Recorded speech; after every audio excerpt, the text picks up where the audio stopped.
O que significa crescer num mundo que não oferece espaço para sua verdadeira identidade?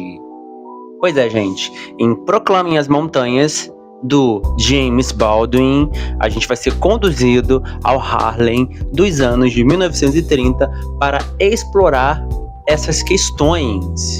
O livro tinha tudo para ser fantástico, gente. Mas é um livro muito chato. Chato. Se você quiser saber a minha opinião, a minha resenha sobre esse livro do James Baldwin, fica comigo depois da vinheta.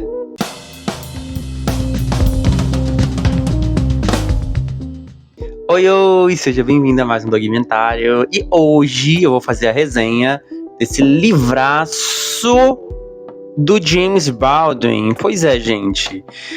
Tinha tudo pra ser um livro fantástico, sabe? Tinha tudo pra ser, assim, fora da curva, mas é um livro chato. Já digo isso. Adiantando pra vocês, tá? O James Baldwin, ele tem uma escrita, assim, tecnicamente falando, tá? Fantástica, sabe? Ele sabe escrever e eu não vou estar colocando isso em chat aqui. Vou só estar dando a minha opinião sobre a minha experiência com o livro, tá? A minha relação com o livro. E de antemão, eu já te digo, foi muito chata a leitura de Proclamem nas Montanhas. Vou te dizer por quê já. Mas, como você já sabe, a gente vai dividir esse vídeo de resenha em algumas partes. E vamos começar falando sobre esse queridíssimo Baldwin. Sobre o autor, gente, então. James Baldwin, ele foi um dos mais influentes escritores, tá? Intelectuais e afro-americanos do século XX. Ele se destacou muito como romancista, ensaísta, dramaturgo e poeta também. O James Baldwin, ele nasce em 1924 no Harlem, que é um bairro de Nova York. E esse bairro, não sei se vocês sabem, mas ele foi marcado, e eu acho que ainda continua sendo, não sei dizer, né? Mas na época do Baldwin ele era marcado pela questão da segregação racial e da pobreza. Então, o James Baldwin, ele utiliza todo esse pano de fundo, tá? Do seu próprio contexto histórico, social e cultural para tratar de questões sobre racismo, sexualidade. Ele usa tudo isso como matéria-prima, tá? Para colocar nas suas obras. E ele se destaca como um crítico contundente sobre as injustiças da sociedade estadunidense da época em que ele viveu. O Baldwin, ele encontra, então, na escrita, gente, um meio de contestação e reflexão sobre a realidade em que ele vivia, e desde muito cedo ele foi exposto a essa questão do racismo, opressão religiosa e pela homofobia também. Em suas obras, gente, como The Fire Next Time, de 1963, e Go Tell It on the Mountain, que é o Proclamem as Montanhas, Baldwin, ele expõe essas contradições, né, do chamado sonho americano, denunciando essa exclusão sistemática dos negros e das minorias, né, em relação a essa promessa de liberdade e prosperidade.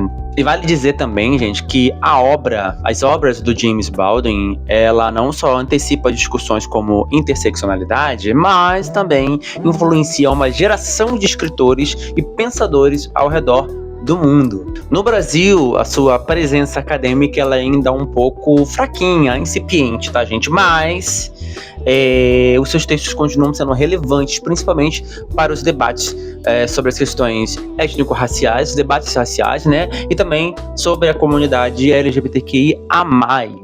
Sua obra, então, gente, continua sendo relevante e continua sendo viva. E aí, eu quero começar a falar sobre esse ponto, porque eu não estou aqui criticando a figura do James Baldwin, tá?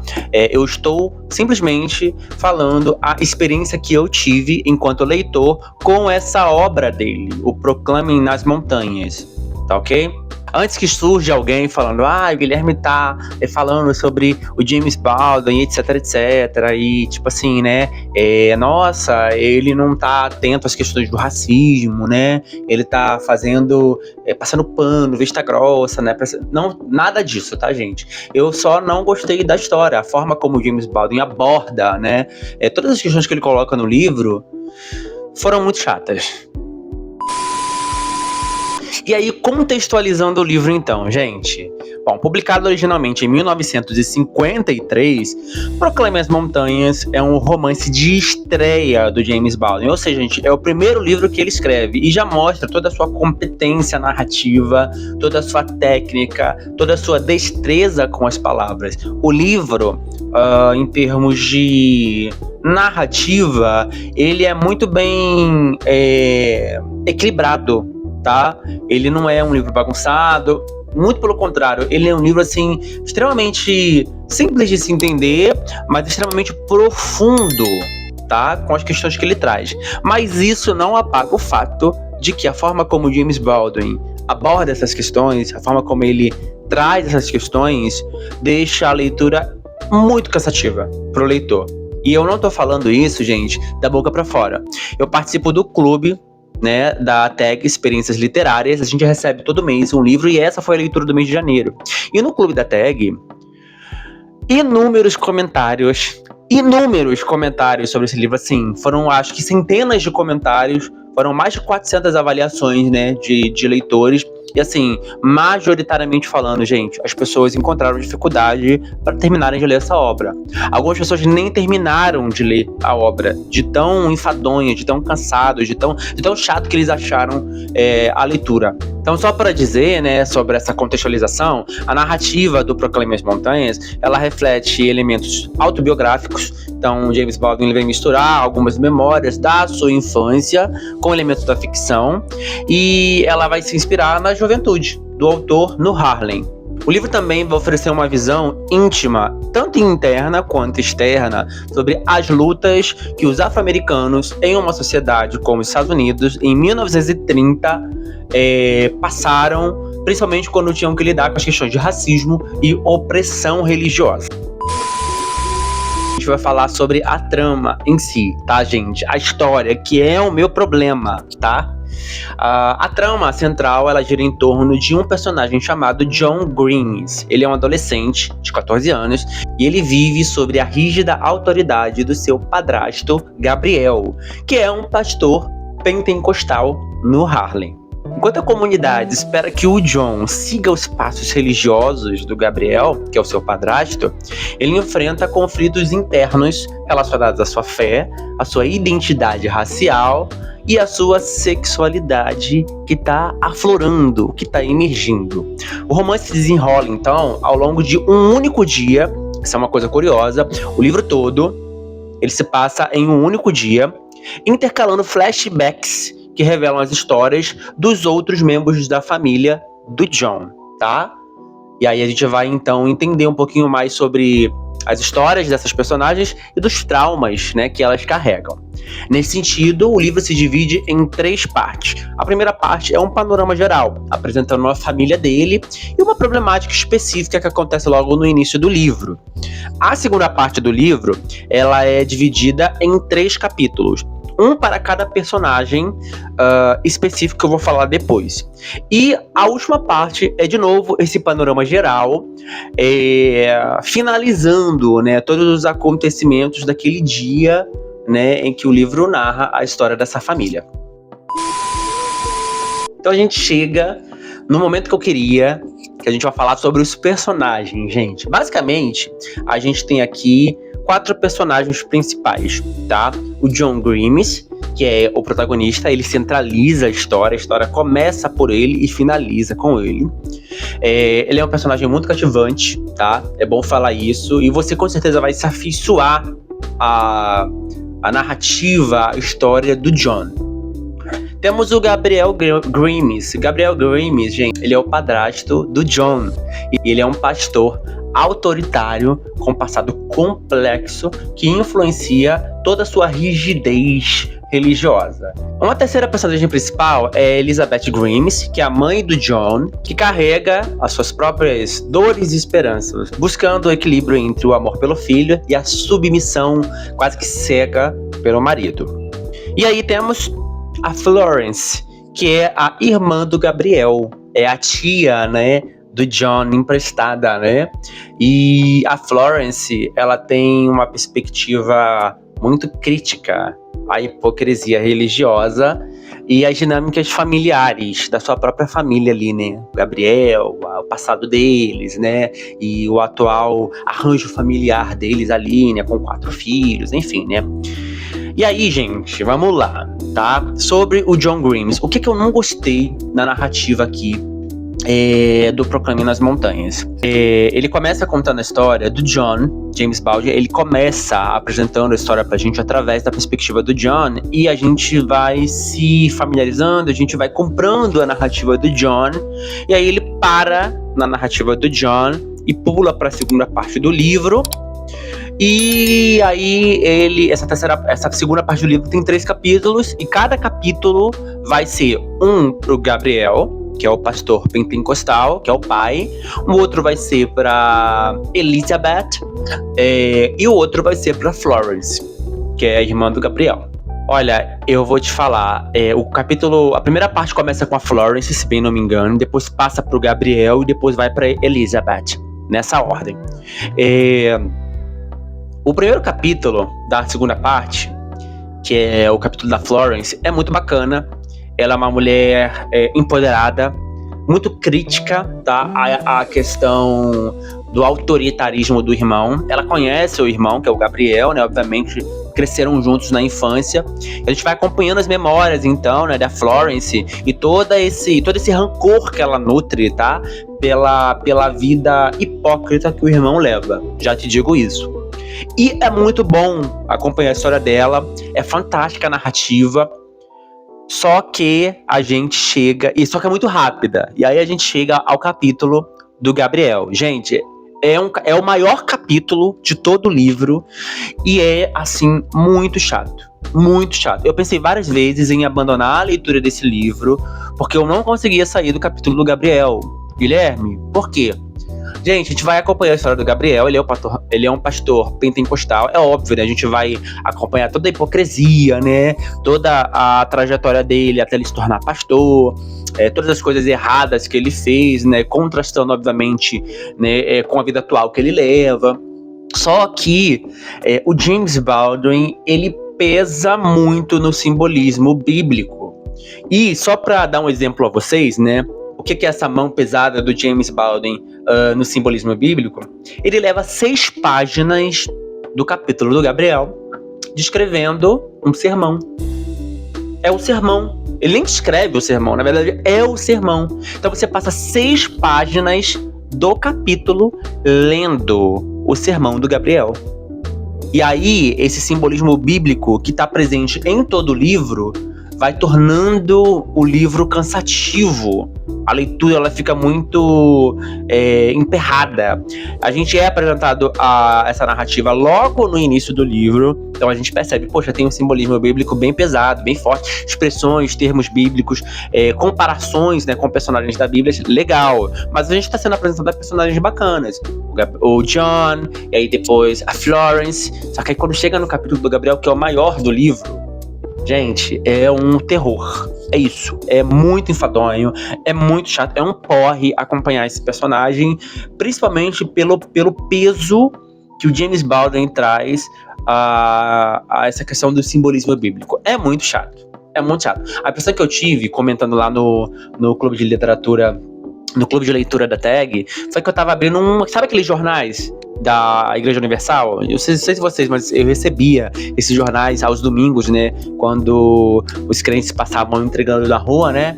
E aí eu gostava de ler as partes de cinema, né? Porque tinha umas partes que eles sugeriam filmes ali, no Jornal da Universal. E aí todo o restante era pregação, era libertação, era algum aspecto religioso, né? Sobre a Igreja Universal. E aí, gente, eu me senti como lendo um jornal da Universal. É isso.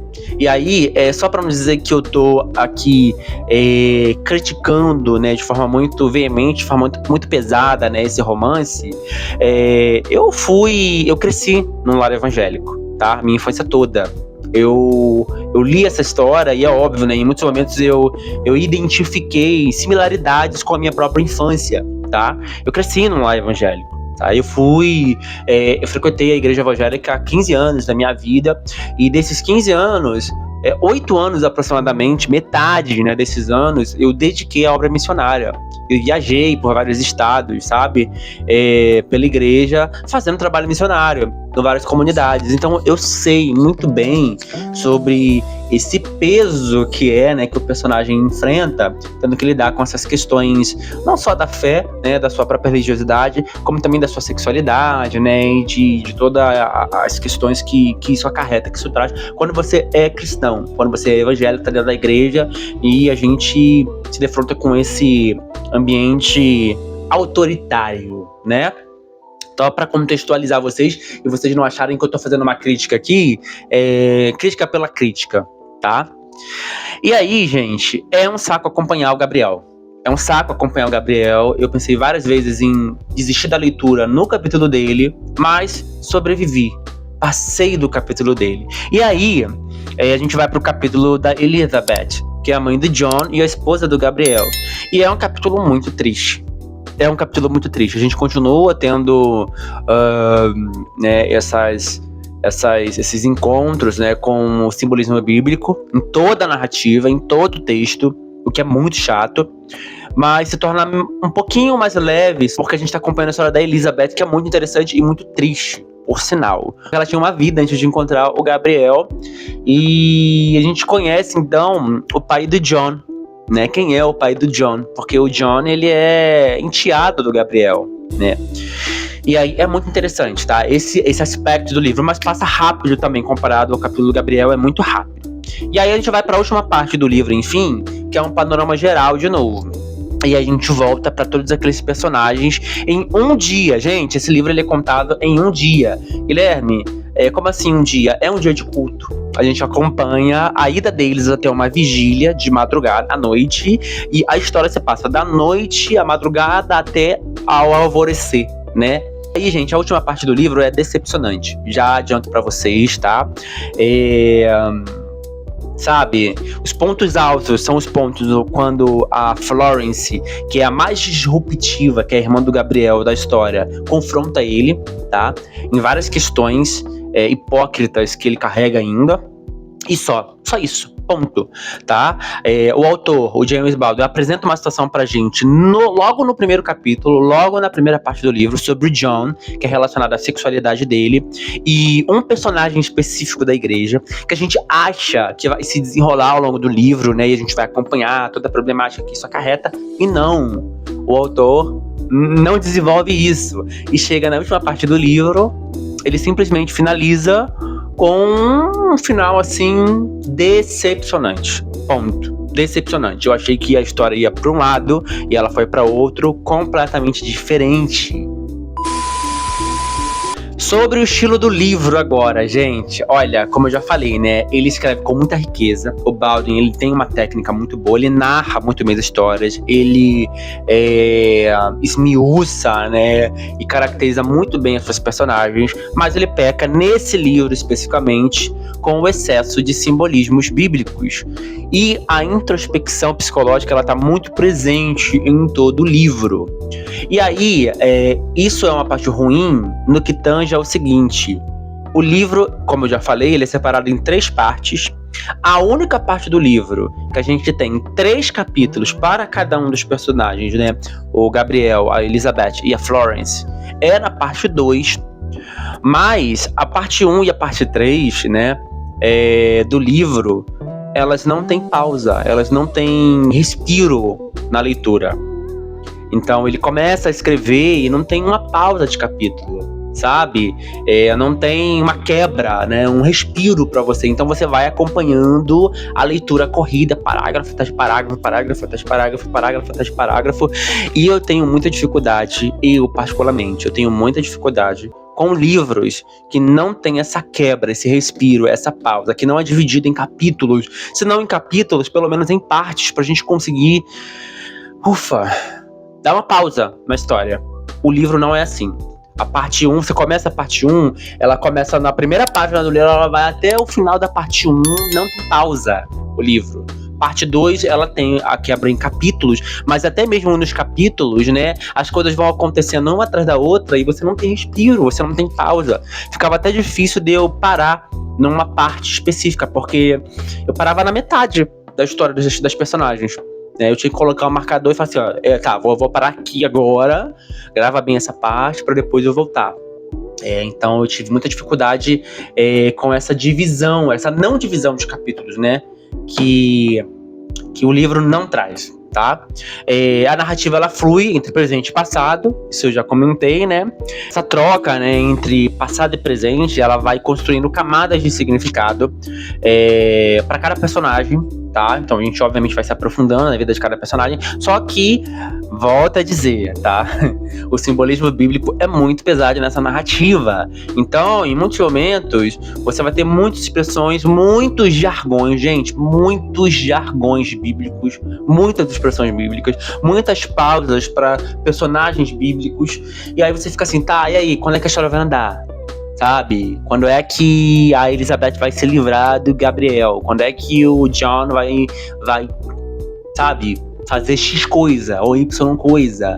Quando é que a Florence vai desmascarar o irmão dela na frente de toda a congregação, de toda a igreja?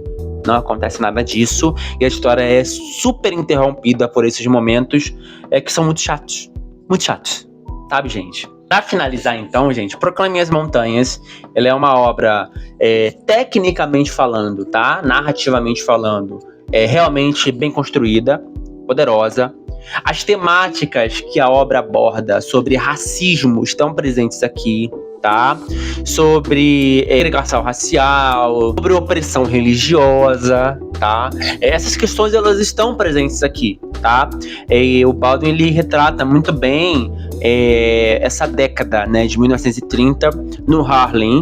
Então, assim, tá presente e, olha, deixa eu deixar registrado aqui, eu não estou criticando essas questões, eu não tô falando que o livro é chato por causa dessas questões, muito pelo contrário, tá? A história é magnífica nos pontos em que ela realmente se decide abordar essas temáticas de modo mais forte. O problema da narrativa toda, da trama, é que o James Baldwin se perde, na minha opinião, se perde completamente, excedendo no simbolismo bíblico. E a gente fica esperando as coisas assim desenrolarem na história, outras coisas acontecerem, e não acontece. Os pontos altos são quando os personagens rompem com algumas coisas que a gente pensa, caraca, a história poderia ter ido para esse lado. Caraca, a história poderia ter ido para esse lado. E não foi. Então é decepcionante. O James Baldwin, então, né, ele faz personagens, ele cria personagens complexos, tá? Ele desafia, confronta, né, as tensões entre sagrado e profano, entre individual e coletivo, mas ele peca no excesso ao simbolismo bíblico, que produz esse cansaço eterno no leitor e essa apatia, né, à trama. A não ser que você queira muito ler essa obra do James Baldwin, olha, não pega esse livro. Se você não conhece a obra do James Baldwin, como eu não conhecia, tá? Eu comecei por esse livro e começo a pensar se eu deveria pegar outras obras do Baldwin para ler, mesmo sabendo da importância, tá? De toda a importância que ele tem. Eu fico receoso de pegar outra obra e encontrar essas questões prolixas, sabe? Essas questões, assim, enfadonhas no livro dele de novo. Vou dar um respiro de James Baldwin por hora, tá? Talvez um pouco mais pra frente eu escolha uma obra mais aclamada dele para que eu possa me debruçar e, inclusive, até comparar, né, esse primeiro livro com uma obra, né, posterior, né, ele escrevendo de forma mais madura, né, na sua melhor idade, se assim podemos dizer. E é isso, gente, essa foi a resenha, tá, do Proclame as Montanhas. Eu espero que você tenha gostado desse overview, tá, desse panorama sobre o livro. Eu não encontrei muitas resenhas como essa, tá, aí por aí pelo YouTube. O pessoal é muito sucinto, sabe, na hora de falar, o pessoal é muito, né, rápido, sabe, simplório. Então eu tô dando minha opinião aqui. Espero que ela tenha sido uma opinião de forma profunda e que tenha contextualizado todo o panorama e toda a importância do Baldwin também, tá? Para tratar dessas questões. E é isso. Nós temos um encontro marcado na próxima segunda-feira, quando a gente vai bater um papo sobre assuntos interessantes pra mim e pra você. Não deixe de curtir se você gostou desse vídeo e se você gosta de vídeos de resenha, porque é assim que o YouTube vai entender, gente, que esse vídeo é relevante pra você. Então, manda o vídeo para um amigo, curte, compartilha, deixa um comentário aqui embaixo se você leu a história e o que você achou, ou se você tem interesse de ler a história. E aí você lê e volta aqui nos comentários pra gente bater esse papo sobre esse livro do James Baldwin. Até a próxima. Tchau, tchau.